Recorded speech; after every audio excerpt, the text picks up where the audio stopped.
All right, guys, welcome to Rattling the Brain, Season 2, Episode 1.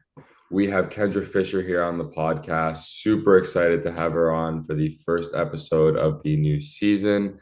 Kendra was in the Team Canada hockey program for quite a while. She is a mental health advocacy speaker now, works really well in the community with a lot of people, and I cannot wait to hear her story here today. Kendra, thank you for joining. Hello, my friend. Thank you for having me. So I just want to start off really quick here. Growing up, how did your hockey career kind of start as before your U18 years, before you started playing at a high Yeah. level? What was it like growing up? Just to age myself, it was definitely only with the boys. Growing up where I was growing up, we didn't have women's hockey at the level that it exists now. And in rural communities outside, I grew up Kincardine, there was no women's hockey. So I started playing with the guys, played rep hockey right through to midget AAA and loved it. It was like having a ton of older brothers around all the time that were really protective of me because I wasn't a horrible goalie. And not until my teen years did I really start to uh, learn about women's hockey and learn about what was available. And a bunch of the girls from the area, we put together a tournament team, and it was kind of the girls that each played on the guys' team in the small towns around me. And we would travel down to the cities and play in the tournaments. So I started to transition into women's hockey right around there. It was, I think 97, 98 was my first year of full-time women's hockey, and that wasn't until my high school years. So it was a bit of a different route than a lot of girls get to take these days, but I wouldn't change it. Did you growing up playing men's hockey, did that kind of like shape you into like the kind of goalie you are today? Was there any difference between that, you think?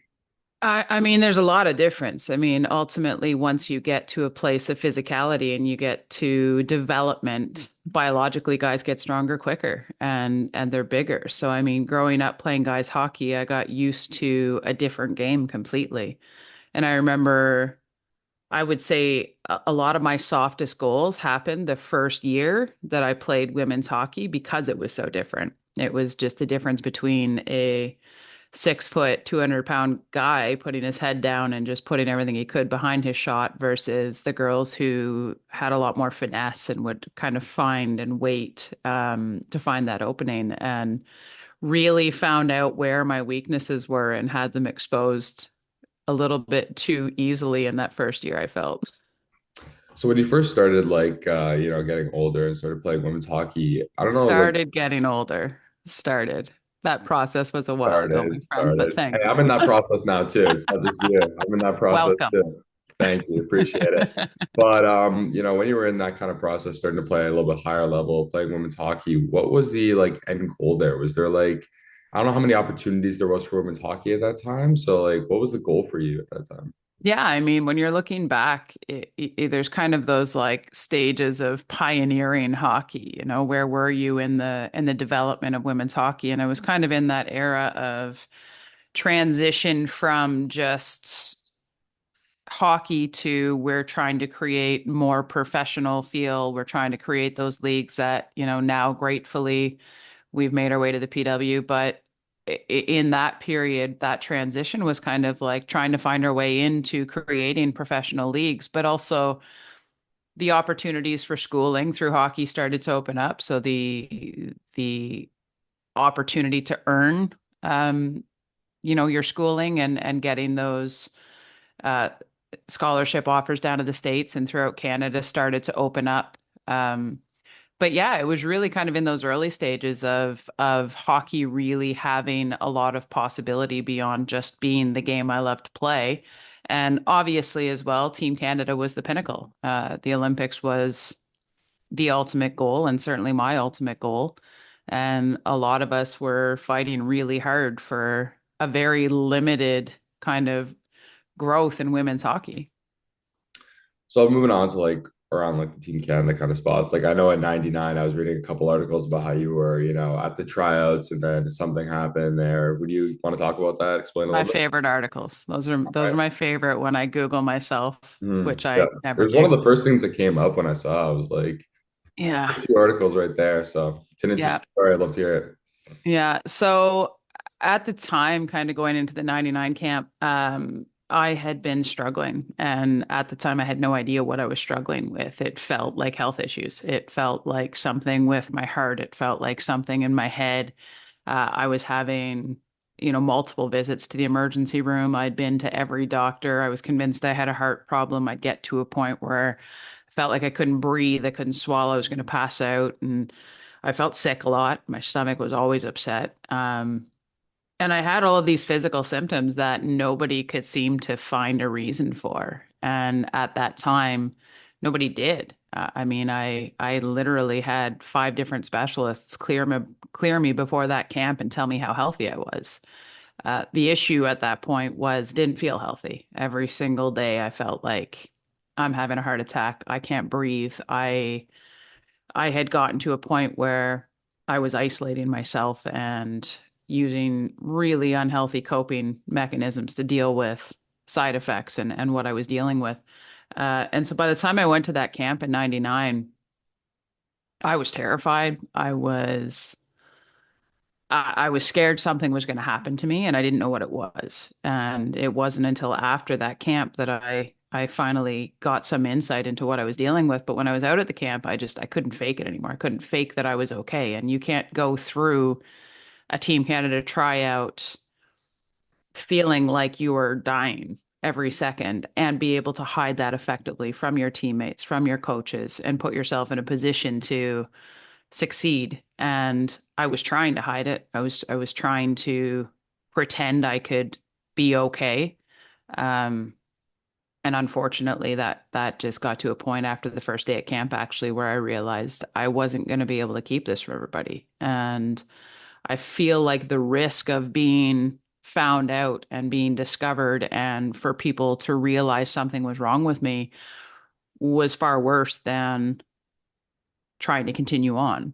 Um, and so on day two of the tryouts, I had actually left that night. I left the camp. I had lied to the coaches. I told them I had family in the hospital in Calgary, which was not the case, but I had asked permission to leave the camp for that night because this had just happened to go down in Calgary. And I went to hang out with my family. My dad was actually out there as a support because I went into the camp knowing something was wrong.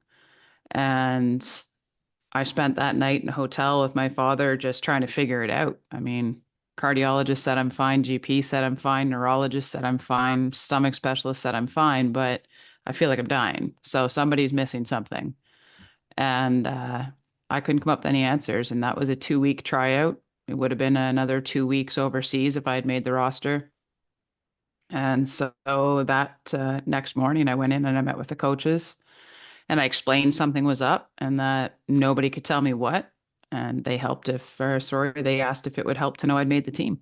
And I'd been working my whole life to hear those words. And it was the hardest thing I've ever heard in my life because the answer was no. And that was the day I quit Team Canada. I flew home that night and started a really different journey than what I had planned on. So following up on that, like obviously that's a great story. I was wondering about that story. Once you left the Team Canada camp, so once you went back, what were some of the mental struggles, coming back? Obviously, this is something you worked on for your whole life. Obviously, it's Yeah. got to be a bit crushing to not, have it go the way you wanted it to go. And I don't think people realize like one of the things about, mental health in hockey, right, is that like sometimes it's really difficult to take away what goes on at the rink and not bring it home. And I think Yeah. that's like something that needs to be talked about a little bit. So obviously you have your issues at the rink, something doesn't go well, you play a bad game, but like how does that really impact your day? How does that impact your mental health, right? So what were some of the struggles, or how was your like time right after you got back from that camp? Right after I was like a shell of myself. I just gave up my dream. And hockey was very much a defining factor of who I was. How I identified myself was the hockey player. And I was really proud of that person. And it was kind of the pinnacle of where I wanted to get to in life. And so when I first left those first few days, it was horrible. I mean, I had no clue what to do next. I just walked away from my dream. Now people are going to know something's up. How am I going to continue to play? And for me, I guess it was a bit ironic because hockey was my safe place. Hockey was the place that on my worst days, it was the one thing I could do.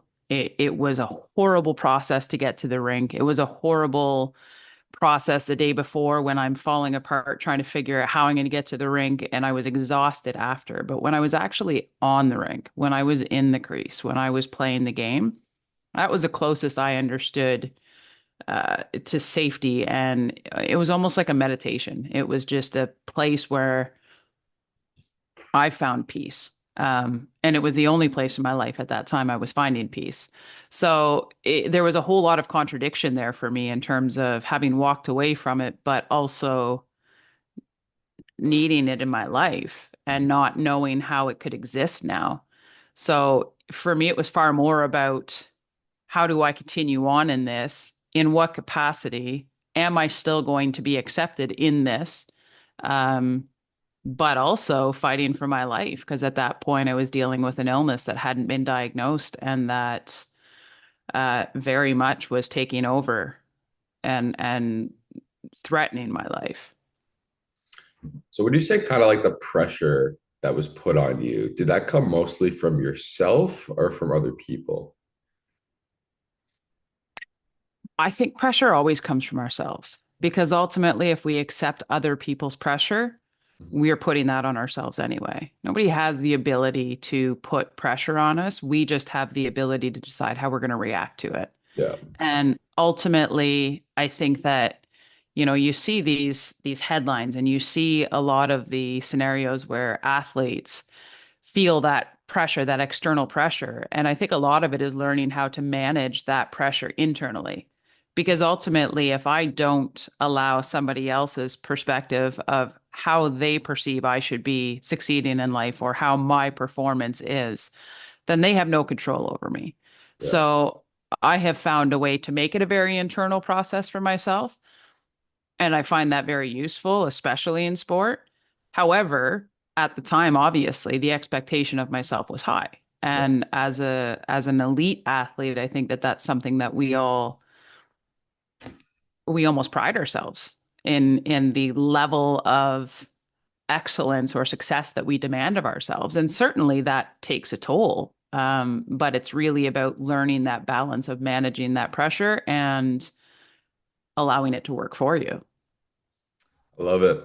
But yeah, so like that's one of the things that I like to talk about most is like pressure. And I think that really ties into like the kind of talks that I like to have on my podcast, right? Because people don't realize that like the pressure you put on yourself, like it directly impacts your mental health and it directly Every day. impacts the way you see yourself and it directly impacts the way you perform too.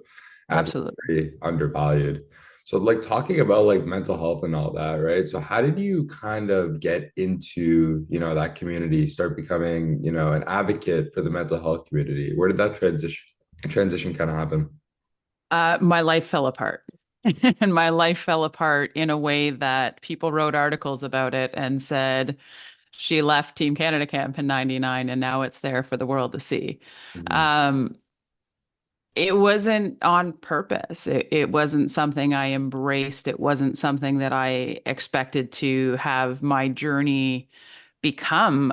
It was quite the opposite. I mean, when I was first diagnosed, it was, in that time following Team Canada camp, I left. Team Canada called me up, offered me a doctor. I was excited. I was like, okay, this is awesome. Team Canada, they're going to have the doctor that can figure out what's wrong with me. Then Yeah, they told me it was a sports psychologist, and I was really pissed off because I was like, this isn't in my head. This is like, I am dying. yeah, Um, and then it became this like 10-year process. 5 of those years pretty much locked in my apartment. The next 5 years mastering, learning how to live with mental illness before I truly understood what it was to be diagnosed with anxiety and depression and agoraphobia and OCD and the lovely laundry list of diagnoses that I would received. Um, and I think going through that, I found my successes and I found empowerment in learning how to live with those things. But I found even more empowerment in being able to acknowledge the fact that nobody knew I was going through it.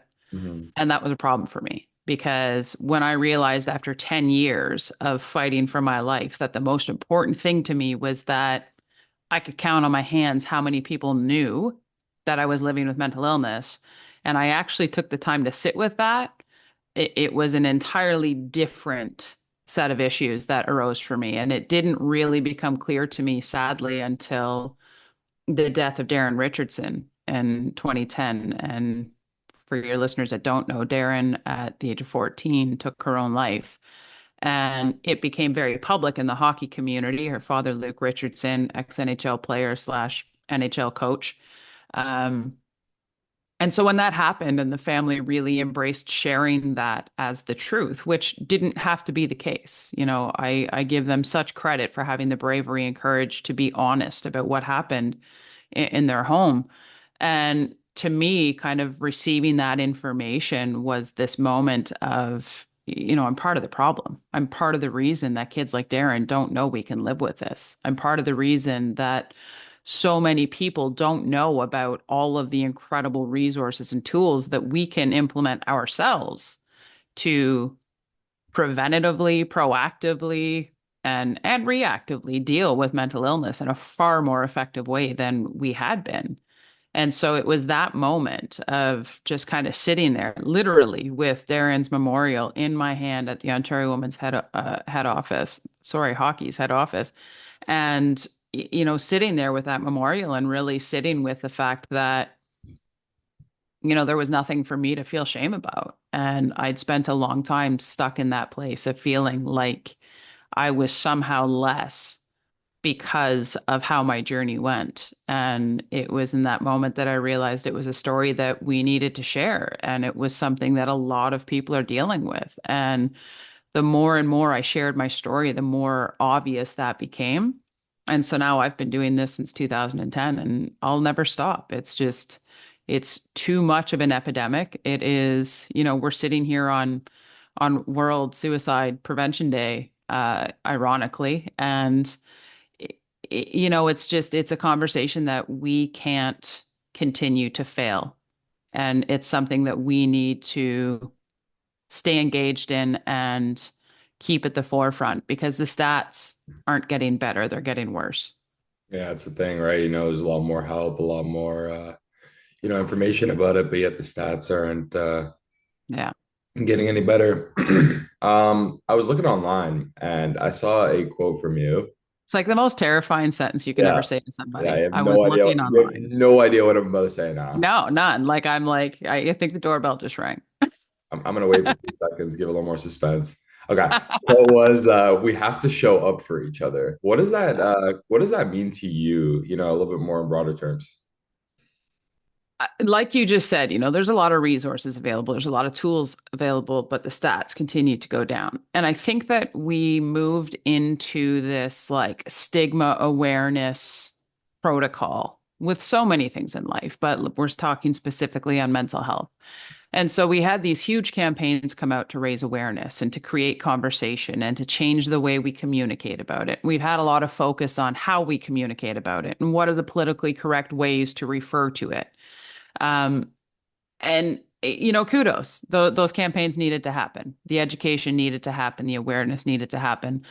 I'm somebody who is based in action. I'm Hmm. not somebody who sits here and think that we can talk about problems and that's going to fix it. I think there has to be an action piece. I don't want to ever be the person who identifies a problem and doesn't come at it with a solution. And that's not to say that I have any blissful ignorance that I can solve the mental health issues of the world. But what I mean by that is we got to show up. I mean, we are in a position where we as people sometimes rely really heavily on other people to do the work for us. Hmm. And so we look at illness, we look at traditional response to illness, especially in our civilization, and you kind of have that protocol of illness is identified, you go to a doctor, you get medicated, and we expect the problem to be fixed. We expect it to go away. There's supposed to be some level of cure or healing, and we get on with our lives. And mental health doesn't work that way. Mental illness is a very involved, chronic, lifelong commitment to caring for yourself and engaging in supports. And for me, I never achieved success in my recovery and living with mental health until I took ownership of how much of the work I needed to do myself. And so I realized that instead of deferring, instead of doing the whole like I'm waiting for somebody else to fix this or, complaining because my psychologist isn't making it go away for me, um, I started to learn that if I don't show up for myself, if I don't actually put in the work, if I don't do all those really hard, crappy, uncomfortable things every single day without complacency, and that's not to say with perfection, but with effort, if I don't show up for myself, Mhm. who am I to expect anybody else to show up? But greater than that, we all like to kind of push aside who's going to be the support. It's really easy in conversation to talk to somebody who is, Aaron, you call me up. I'm having a really hard day. I'm struggling. I feel I don't want to get out of bed, or I'm really anxious, or whatever your day is entailing. A lot of people love to give advice, and that advice usually doesn't include them. That advice is usually, you know what, why don't you go for a walk? Why don't you go work out? Why don't you call your psychologist? Why don't you eat something good or get a good night's sleep? Great. But all I've done is further convince you to go be alone. Yeah. And quite frankly, crisis happens with mental health when we're alone.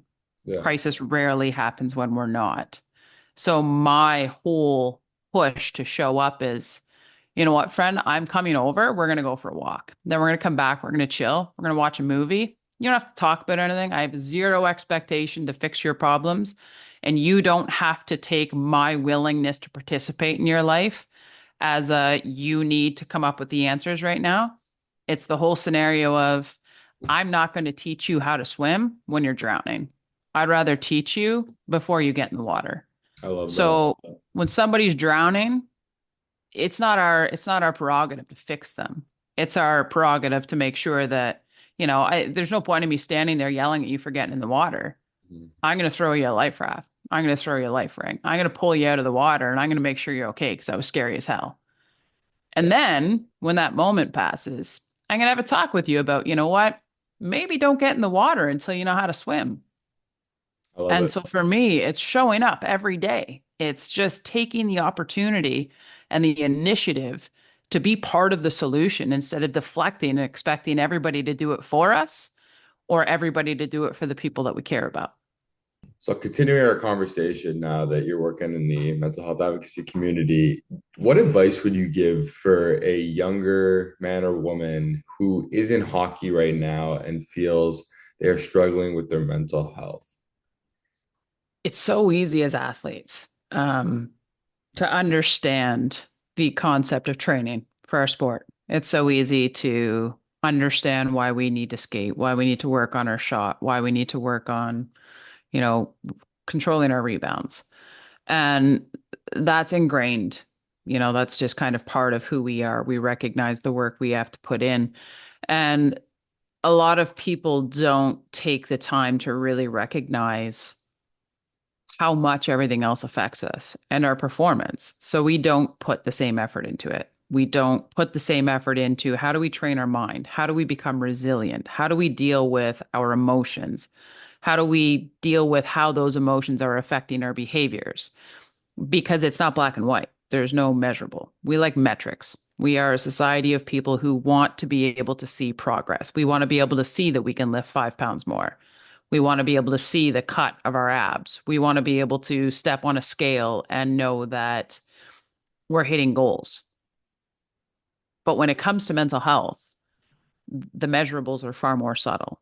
It's, you know, how am I feeling today? Did that control me today? How anxious was I today? How do you measure that? It's kind of that internalized chaos where you're trying to figure it out and you can't really explain it. You don't really have any concept whatsoever of how much it's affecting one, your day-to-day life, but two, your performance as an athlete.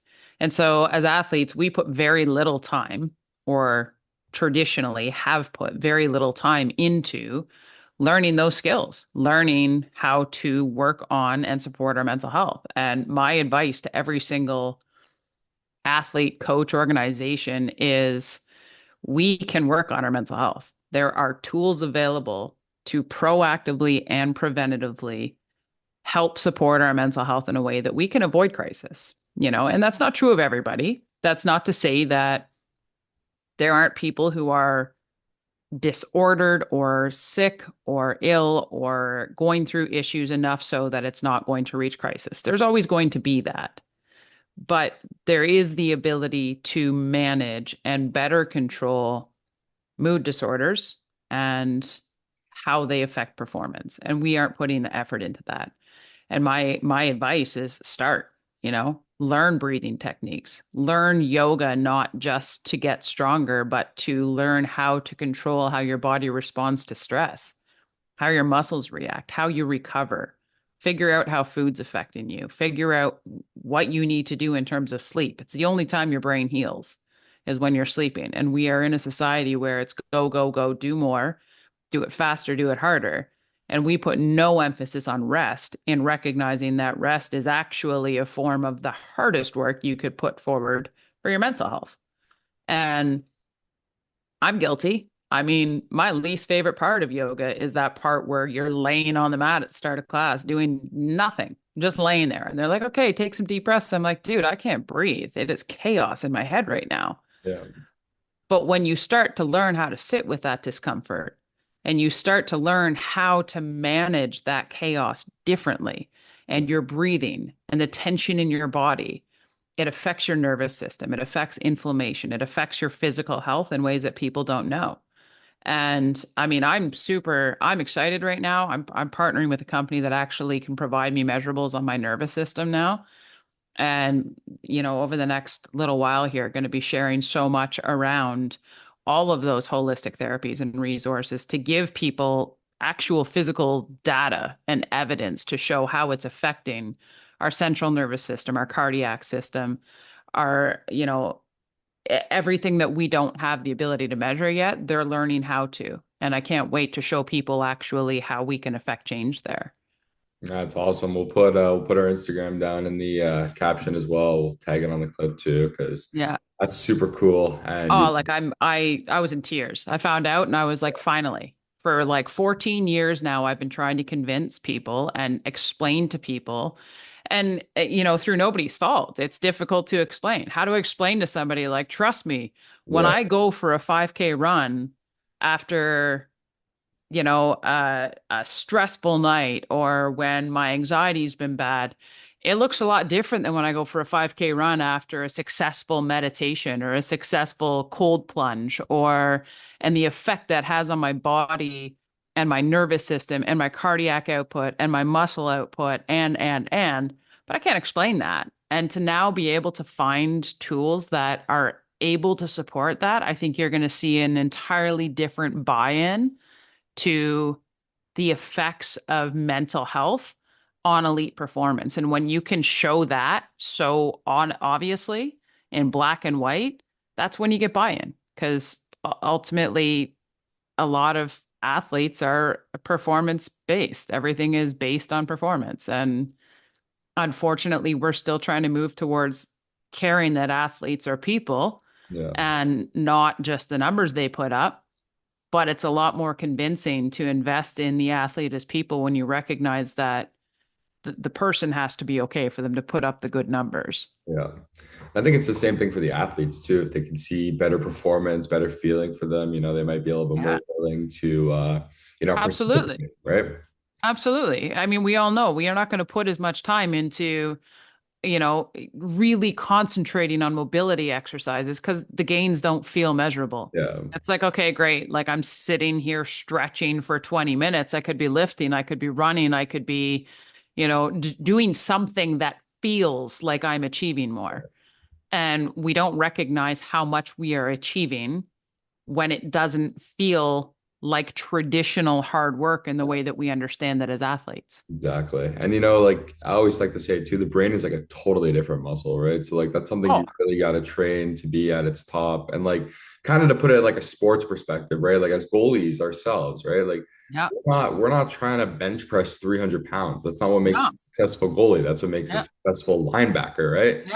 But if we see some science that says, bench pressing 300 pounds will make you one of the best goalies in the world, You're on it. we're on it, right? And it's the Yeah. same thing with the brain, right? If you can Yeah. see that it'll make you a better person, a better player, definitely going to help guys and women as well, maybe take those steps and be a little bit more willing.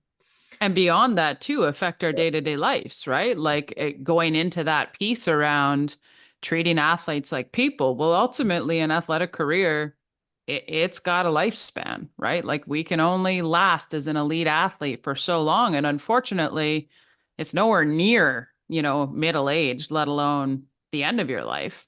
So how do we transition athletes to support their mental health and that resiliency throughout their lives?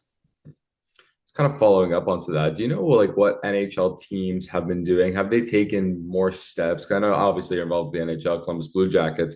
Have you seen greater steps towards maybe like working on the mental aspect of the games in the past few years through the NHL top teams?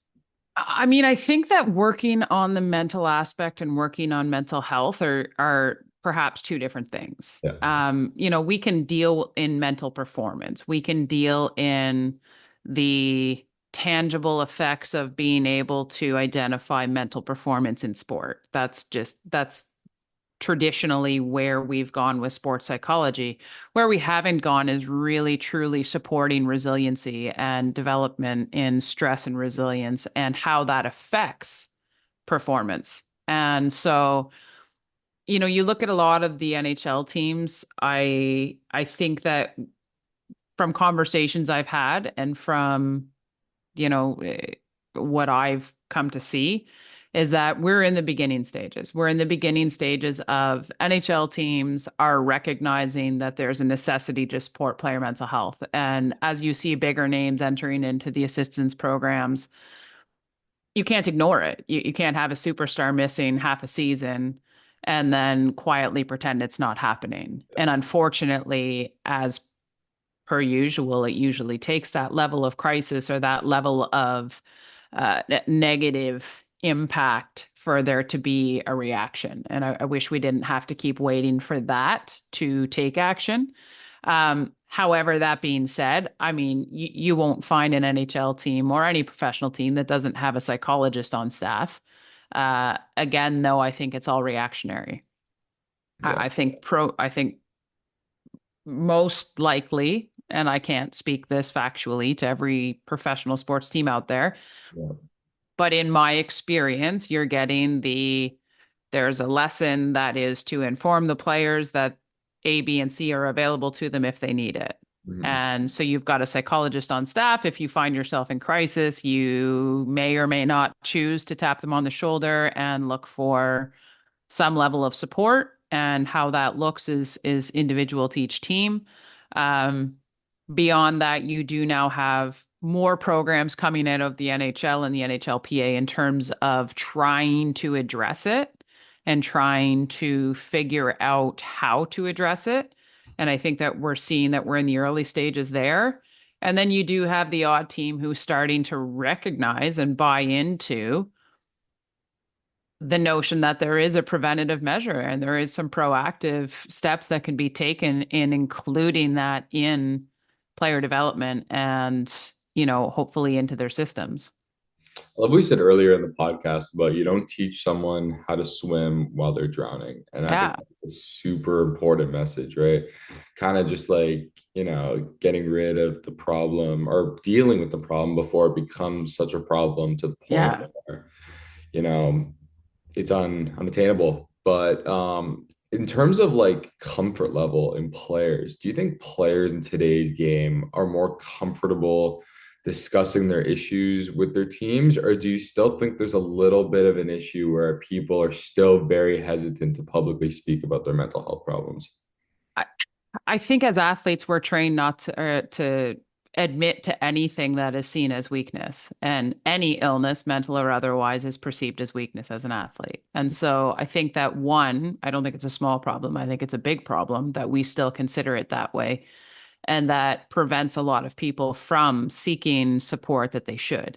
I think that it's greater, obviously, when it comes to mental health over physical health. Physical health, you have an injury, you're going to go to your trainers, the team's going to put together an entire program, you're going to have an entire support system working simply to rectify that issue. And Your knees also like, bummed. sorry to cut you off. The most important thing about that I find too is that like with a physical injury, like if you look on Instagram in the comment sections, people are supportive, right? Yeah, If you are out due to mental health, if you look in the comment sections there, don't do it.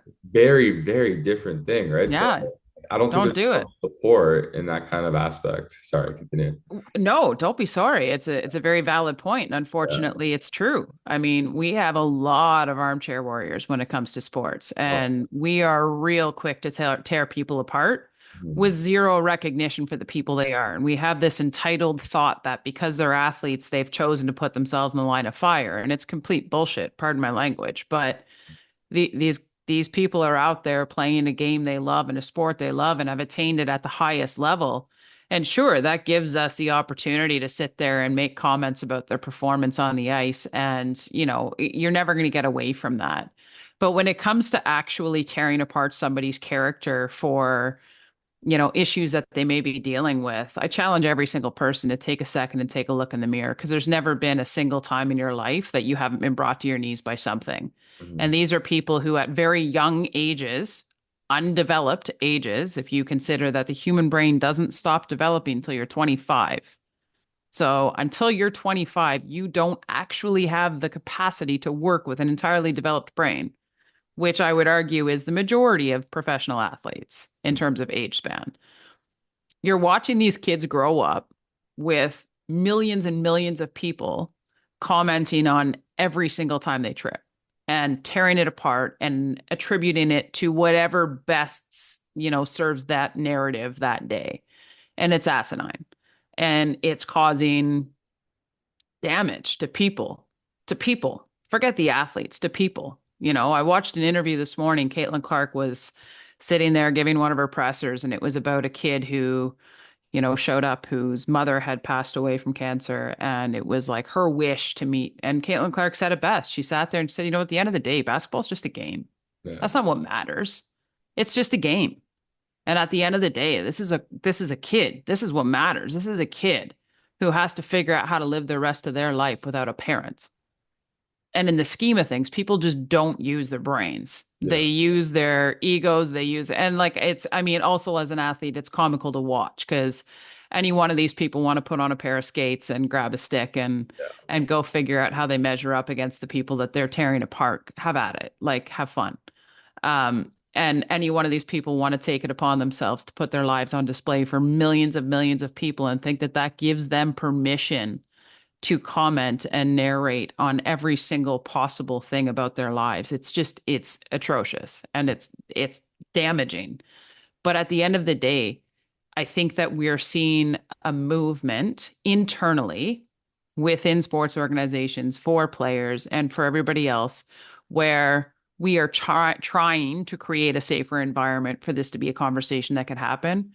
And I give huge props to the huge names that are standing up because that's what's going to make a difference, unfortunately. I am also one of the like in the pioneer stages of people coming out talking about mental health. It wasn't trendy when I did it. It wasn't fun. I didn't have anything to gain from it. I simply just I understand how incredibly dark and terrifying and isolating it is to not be able to see tomorrow coming. Mhm. And I don't want people to have to feel that way. It's that simple. And so I don't want them to think they're the only people that are feeling that way. And so when we create those safe spaces in that culture that changes, and you look at like the Patrick Lineys, you look at the Simone Biles of the world who are standing up and putting themselves first when they have to, and then being honest about it, that creates change because you can't turn away when you've got superstars saying, guys, can't do this right now. Got to put myself first. And I don't think people understand how much courage that takes. Mhm. I mean, everybody's like, oh, they're soft, they're weak, they're athletes. This is brutal. This wouldn't have happened back in my day. Yeah. No, like that's far harder. It's far harder to sit there and say, I can't do this right now than it is to, go fail at the physical ability of playing a game. Yeah. And, people unfortunately are going to be people. And my advice to that is you don't read the comments. just don't read the comments because the opinions don't matter. Yeah. And those judgments and those are the extreme, and it's such a small group, but it's the loudest. And that's the unfortunate part, right? Like you look at the majority of people are supportive. Mhm. But when you have this small group of like warriors who have nothing to do but sit there and be negative and spread hate, and it's an insecure and ignorant reaction to something that they either understand intimately and don't want to admit they do, or they don't understand and they've got nothing better to do. But Yep. It's sad too. Like it's something that's been going on for quite a while, and doesn't seem to be any, sign of it slowing down. But the more people are, the athletes are willing to talk about it, the better things will be for them, and yeah. hopefully it'll be more change. And like leading up into my next question, when things get tough, right? And I know this probably was a big thing for you at the time, which was support systems. And I think that's a really important thing, having your corner of people, having the people to help you, having the right people around. When things were getting tough for you with the, Team Canada, what kind of support systems did you have in place if you had any? Well, back when I was with Team Canada, unfortunately, I didn't have any, Yeah. because I didn't know what I was dealing with. Mm. And I was also very much, I was my biggest critic when it came to my mental health. Yeah. It was one of those things that, like, when the conversation took a turn towards mental illness, it was like, whoa, hang on, that's not me. I'm capable of making Team Canada. I'm an athlete. I have a great family. I have lots of friends. That's not my story. Yeah. And unfortunately, I learned the hard way after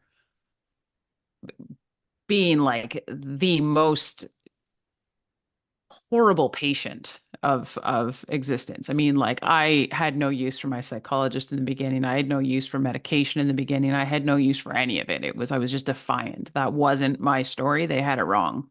And it wasn't until I truly understood what I was living with that I recognized that doing it alone was never easier. I mean, on my worst days, as patronizing as it is to have people be like, okay, you're doing the wrong thing. That's not what you should be doing. You shouldn't just lay on your couch for 3 days. You shouldn't just be eating junk food. You shouldn't not be sleeping and stay up all night doing this.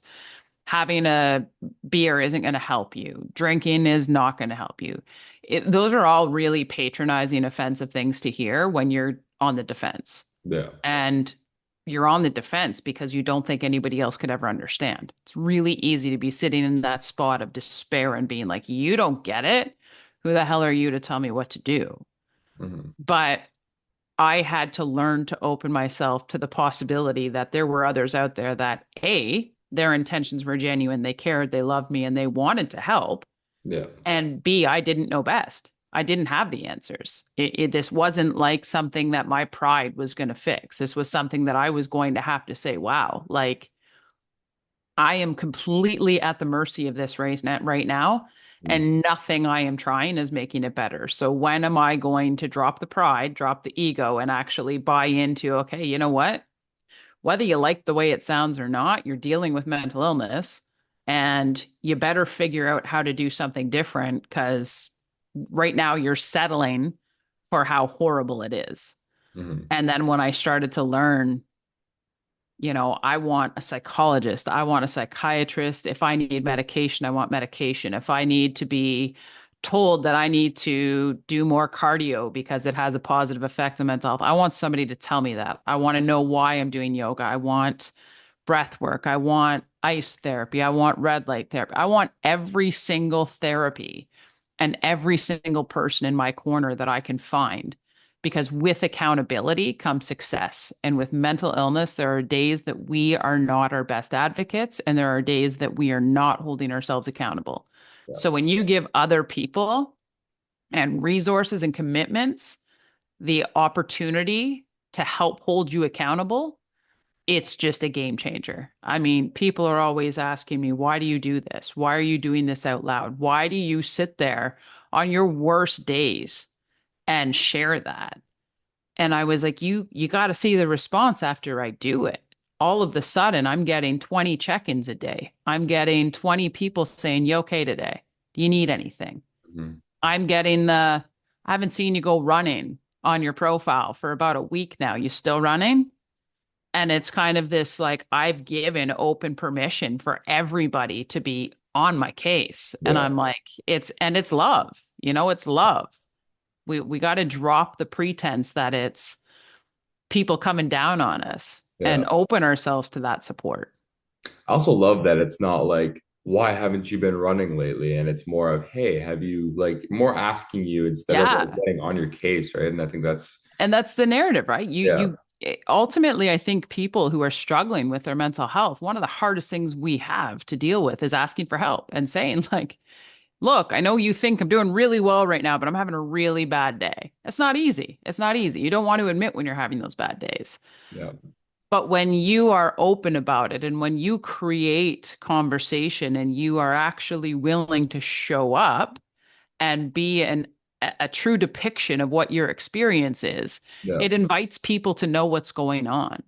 And Hmm. a lot of people are like, well, there's nobody there for me. I have no supports. And my question, first and foremost, is always, well, did you tell anybody that you needed them to be there for you? And have you asked them to be a support? Yeah. Because people can't read our minds. Hmm. You know, it's cool is I posted on Instagram, you know, the trailer saying that I was going to be interviewing you, and I got a message from my mom, but an hour later, one of her friends actually saw my thing, and she's like, "That's really cool. Would you mind asking her a question for me?" So Oh, have at I her. wrote it down. It's a pretty interesting one here. It Uh-oh. is Hang on. More coffee. okay. Got you. I like this question a lot, actually. I'm glad it's in here. Are there any specific moments or a specific experience in your life that has significantly impacted your view on mental health? Or is there a reason why you continue to do what you do? Yeah, that's a great question. Um, I think that there's been like an accumulation of moments through my journey that have really affected the way I look at it. And the beauty of it is I continue to learn that I don't have it figured out. It's I think when I started, I started sharing my story, and that was very against my desire. Like I'm not a professional speaker. I'm that kid that like in grade 4 when we had to give speeches in school, like I remember hyperventilating, holding like the cue cards. They're falling on the floor, and I'm like screaming at my mom to call the doctor because I'm dying. Of course, now I know what it was, and it's a little bit of a comical moment for me to relive, but this wasn't my calling. I mean, there's nothing about having anxiety and standing in front of people that's a good idea ever, and let alone being the person that's speaking. But as I kind of started this journey and I started to realize that I get as much from it as I offer. And a lot of people don't recognize that. A lot of people don't realize how cathartic it is for me because it forces me to stay accountable to myself. It forces me to stay in a place where I'm not being complacent. And it becomes obvious when I do, and it gives me a constructive way to continue to kind of check in with myself. But in the beginning, it was very much about teaching what I'd learned, like just teaching that, yeah, this is real. Like mental illness is a real thing, and it cost me a lot. And this is what it looked like. It was like, this is what a panic attack looks like. This is what anxiety feels like. This is what depression and OCD manifested as for me. And it was really just giving that information. It was very much, I was kind of in that awareness stage of my own journey where all I could do was share, like, yeah, this is actually real. This is a thing. And then it was kind of that realization of, okay, I'd gotten to this place in my recovery that I felt comfortable and I kind of plateaued. And it was like, okay, if I just keep doing this thing, I can maintain this level and that's great. And then something in life would happen. It would be like, here, no, hold my non-alcoholic beer. You don't have it figured out. Mhm. Um, and I'd kind of have to revisit it. And then it was really learning that, okay, this requires a lot more participation. This requires a lot more than just taking the medication and showing up at an appointment. I actually have to participate. I actually have to be open to learning new skills and new ways of looking and new ways of coping with things. And so then I started sharing that. It was like, okay, look, like this is mental illness, but hey, by the way, that initial phase of like, okay, I feel a little better because I know what I'm dealing with now, that's going to go away. And ultimately, you're going to realize you're going to have to actually learn to work with this for your lifetime. And then it's like, okay, I'll go another 5, 6 years. And I'm like, I'm at this place where it's kind of feel like the rock star of mental health. I'm out here sharing my story and I'm like, hey guys, like I'm doing this real well. I got panic and anxiety figured out. I got depression figured out. I know what to do. Let me help you. And then all of these other huge life things happen. And it's kind of like you start all over again. It's that feeling of like, okay, I can't manage this. And so it's really learning then the difference between mental illness and just normal life stuff and the challenges of life. And we get that really chaotically messed up. It's kind of like, okay, well, that's not depression. That's grief. I just lost my father. That's grief. That's not depression. I don't need to label this as depression and put myself in this place of believing I no longer know how to manage my mental illness. This is just simply a completely new journey for me that I have to learn alongside of this. And so now you recognize you're living with a chronic illness that doesn't define you. Hmm. And so I keep having these kind of intersections with real life where I recognize that mental illness is always going to be a part of my life. It's not who I am. It's not all about everything and how it affects me. I'm not disordered in the way I deal with things like grief or chronic illness or pain. Those are separate. And I can separate them now because at one point I was made to believe mental illness was my entire existence. And that doesn't have to be the case. And so I think I keep having these life experiences on my journey where I'm learning these things. And those moments teach me that there's more now for me to share. And I kind of feel like I keep going through these like reiterations of who I am. And it's like, we're on like Kendra 6.0 or something right now, which is, yeah, I live with mental illness and I'm really honest about it. And I have to do this to manage it. But also, all this big life stuff keeps happening. And that's not my illness. Hmm. But I have to learn how to manage that on top of the foundation that is my illness. Yeah. So, what does that look like?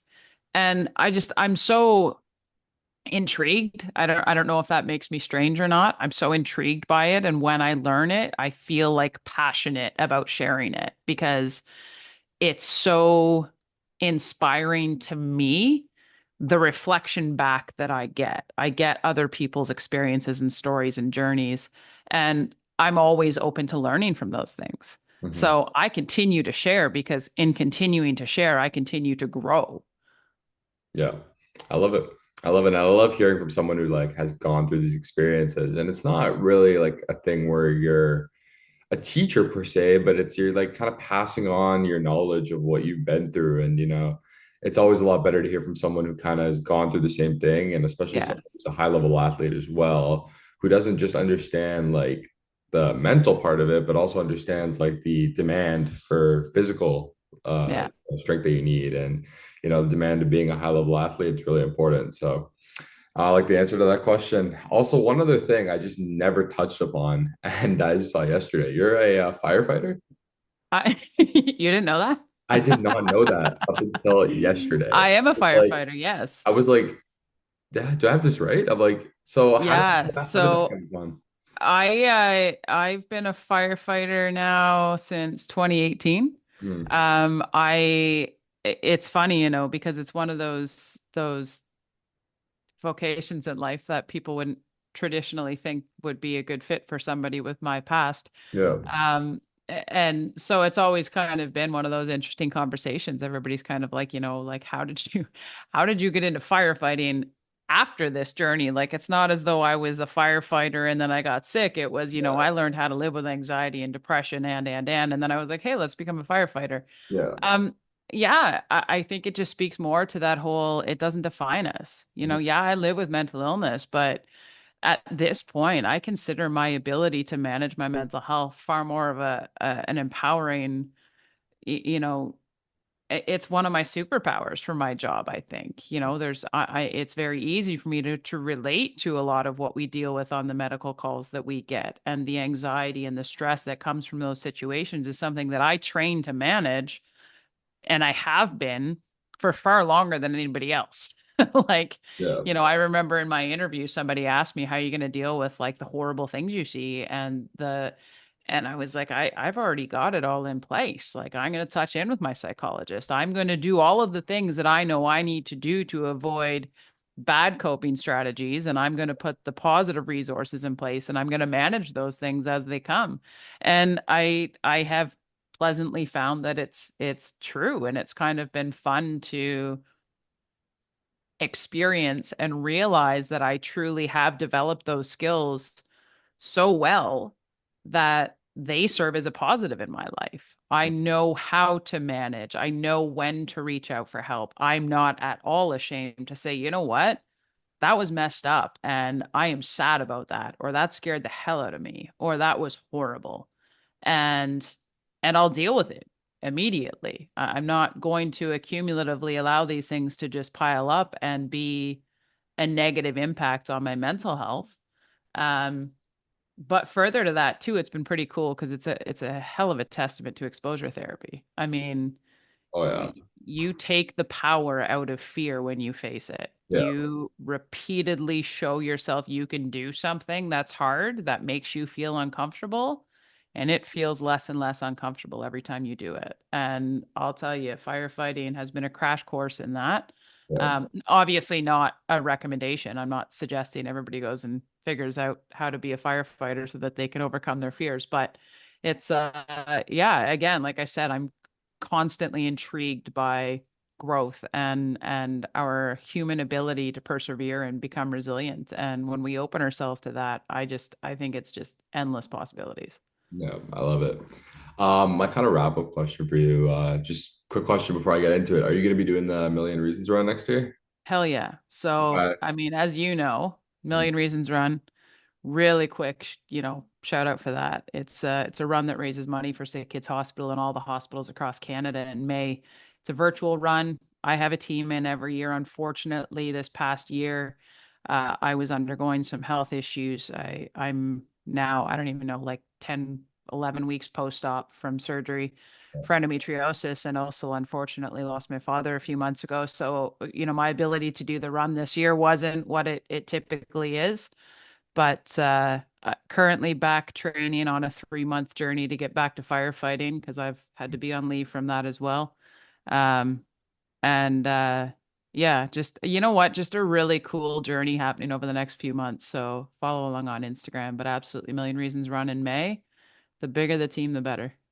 That's it. And I want to get all my viewers on this too. So, funny story how I met Kendra was basically through hockey. And then, one of my good buddies was put in Sick Kids Hospital. He had cancer. He's better now, but it was a really tough time. And knowing Kendra, she works in the Columbus organization. She actually sent him a signed Rick Nash jersey, his favorite player, and arranged for us to go to a Toronto Maple Leafs. I don't like the Leafs, but Come uh, on now. I still You went. and I your love it. Habs can just go back to bed. Yeah, yeah, yeah. But no, I went to Leafs Columbus with my buddy. Kendra was there too. We got a meet and greet with Rick Nash after. Super nice guy. You know, Such a good guy. the one thing that Such a good was guy. the one thing that really stuck out to me about that was, at the end of us talking to Rick Nash, he's like, I want you to reach out to me and let me know how he's doing. And Yeah. that was just such a like pure thing for a guy to say, right? Like I'm sure there's Yeah. lots of people, right? He could have just been, we were so No, he asked about him again this year. I was just down there at the development camp, and he asked how he was doing, and I was pretty stoked to tell him he had a clean bill of health right now, and things are going well for him. So yeah. huge. I mean, I don't have enough great things to say about Rick Nash. He's one of those guys that clearly has it figured out and leads by action. So Yeah. So yeah, I remember our team name was 61 Reasons. That was my buddy's hockey number. I ran yeah, 61K.